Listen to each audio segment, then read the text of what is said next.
mostly native plants, done in a beautiful style. Thank you. I love it. Some more plants. They are magnificent.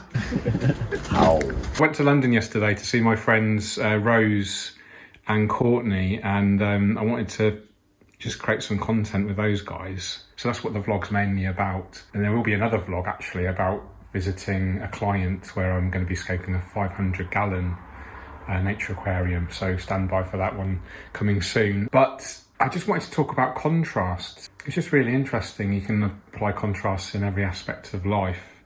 And it really hit home to me whilst I was in London, and just some real strong images that I'll overlay now. Look at this. On the video, just to give you an impression of the kind of almost, yeah, just the extreme contrasts that we can see. Just one very small section of the reality that we live in. But it just, yeah, it was just really interesting. And then we, on that contrast topic and on that kind of nature versus artifice, minimalist versus maximalist kind of topic, it was really interesting to see how Rose, for instance, incorporates her passion and her family's passion for nature in their home, and they live the nature. It's not seen as something separate. They're not separate from the nature. They are embodying the nature and they're living with the nature. And so they're really truly living in alignment with nature. And I get the sense from Courtney as well. And I think that's why I love spending time with these kind of people. So yeah, just a bit of a ramble to introduce the video for you. So how old are these? They're 12 weeks, I think now. Yeah, three months. So beautiful. Yeah, they're very cute. And what breed babies. is it? They're half Bengal, half Savannah, which makes them very naughty and wild. And because we got two, I wonder where Orion is. He's around somewhere. It's such a beautiful home, Rose. Can we just sort of give folk a quick tour? No worries. This is your kind of main front living room, I guess. Yeah, this is the living room. Can we talk about little tanks? Oh my goodness, the cat! Come off me. Right, we're going to go do a deep dive in this in a minute. We'll very briefly mention this one because this is a work in progress. Yeah, and this one is. We'll probably talk about that one quickly. A bioactive terrarium. Oh, and then we're going to look at your big tank in a minute. Fab. So this is the kitchen, and then this is the cat. It's just such a cool home. You look up, and then you see the most biggest monstera. I just noticed this, Rose. Is that monstera? Yeah, it is. It's Monstera Thai constellation. What's this cat doing? There's a few philodendrons up there. Oh, sharp claws. Oof. But this is what we call no-tech almost. Oh, you have a filter. Yeah, there is a filter. But no light, apart from that big sun light. Thing out there. Light. Oh, that's George, light. This is a Chinese lantern. That's embarrassing. I just thought it was being lit up by the window. Well, there you are. But you know. No CO2 though. No, certainly not. Oof. Do you like CO2, no? Well, I don't think the plants I grow are that good in it compared to low-tech. I grow much better plants in low-tech. Don't know why. Interesting. Quite annoying, but there we are. So we're in London right now, just for people that don't know what's going on. and we're in, like, I've got to say, it's one of the most beautiful and what's the word? Eccentric homes that I've ever been in, and I absolutely love it. Can we have an explore, Rose? Yeah, can you say? Sure. Can I follow you? Hello. This is Rose. It's also It's also Boris Johnson's just resigned. So we'll just carry on. So this is the bathroom. This is the first room that we redid together. Maybe the kitchen as well we did. Oh my goodness, look at these beauties. Yeah, there we are. Some more plants. They are magnificent. And they've been going for 20 years. 20 years old. A really long time. And are these succulents? Oh God, don't ask me, George. Oh. Yeah, probably. Almost certainly. So these succulents are 20 years old, and they've always been in your parents' care, or your care? Yeah, pretty much. I don't remember a time when we didn't have plants up there. I think these are all cuttings from that. Yeah, so this is the your mirror. This is the mirror that my dad made. This is absolutely your dad made. Your dad made Dad this. made it. Yeah. Hi everyone, George here. This is Rose. Yeah, this is an iPhone 12 Pro. It's all you need to make YouTube videos. Oh, really? Yeah. Oh, okay. This is all. We need to redo this, so ignore that bit. That's the final bit. We're actually doing like a full-on house tour, aren't we? This is, do you mind? Welcome to my crib. Yeah, we're going to look at the aquariums, but now it's a full-on welcome to my crib. It is a welcome to my crib. Right. Oh. Boris is. Oh my God, we're walking about. There's Rose's dad. Yeah. So the hallway, which we're doing at the moment.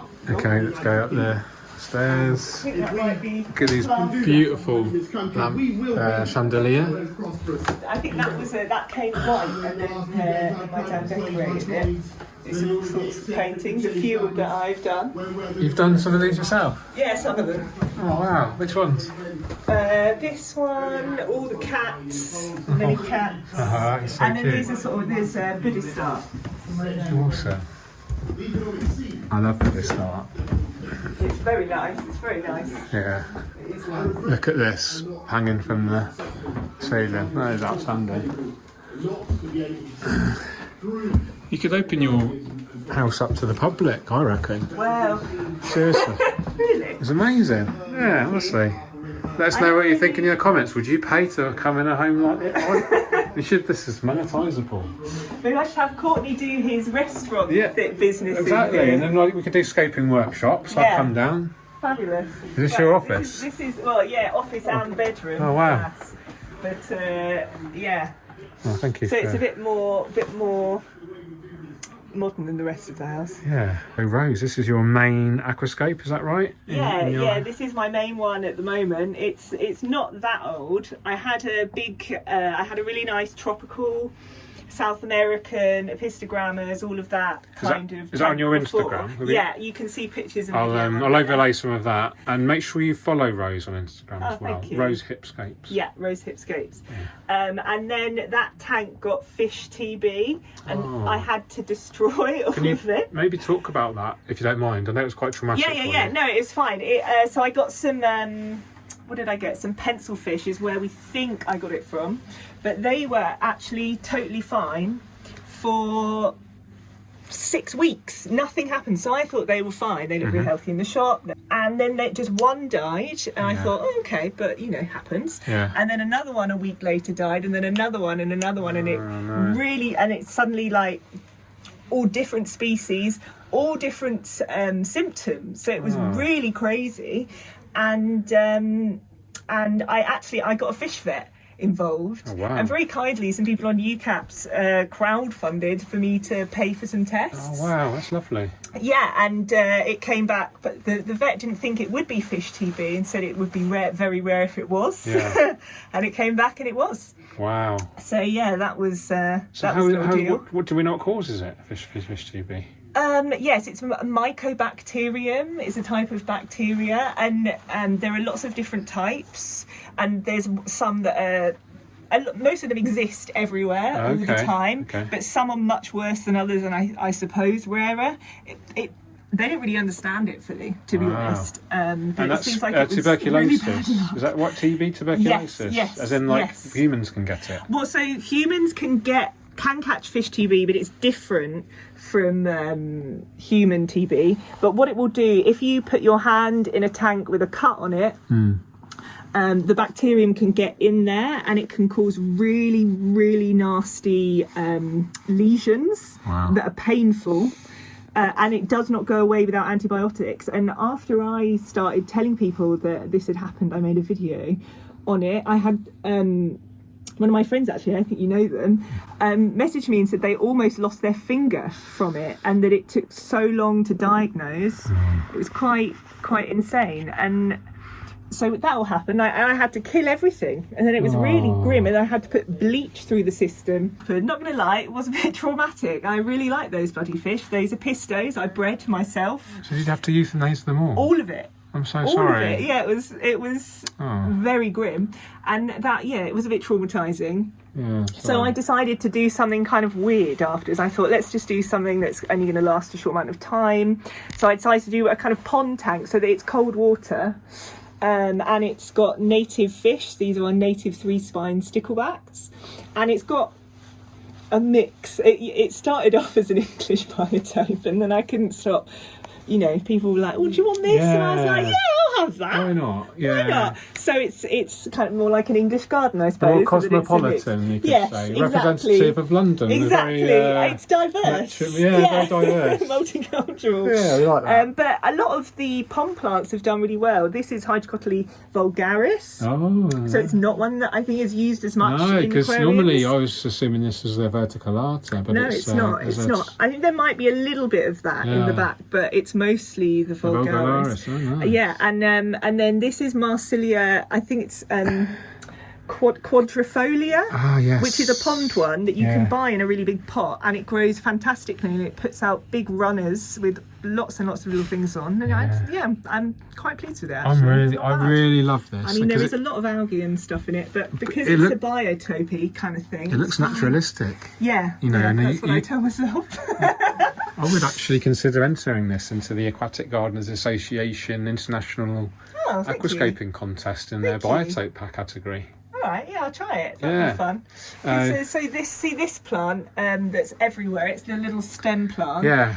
This is called starwort, and that is a native plant. Yeah. Is there another name for it? Calatricki? Yes, that is the name. Well done. I cannot. The pond plants won't stay in the brain at this moment.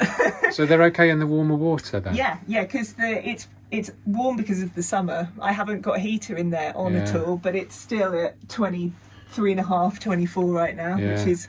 I'm going to see if I can get some close-ups of these beautiful sticklebacks. Yeah, this male here. This male stickleback, I got him first when I went to World of Water Enfield. Have you been there? Yeah, I have. It's a really great shop, and they have this brine shrimp bait tank, I think it's, or for feeding koi, I think they are.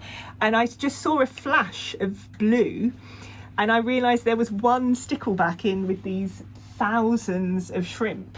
So they fished it out to me and gave it to me. That's awesome. And now he lives here as the king in the tank, really. He's the daddy, isn't he? Yeah, he is. There's another male, but he's not as colourful. So fascinating to see a native fish in an aquarium with mostly native plants done in a beautiful style. Thank you. I love it. Look at this angle here, Rose. Look at the fish. Yeah, that is a look, actually, isn't it? That is. Look at that composition there. Yeah, that's the thumbnail. You should be taking pictures. She does. I suppose so. Yeah. But, Tony, would you mind not making so much noise with the scraping? We're trying to record a video in your home, please.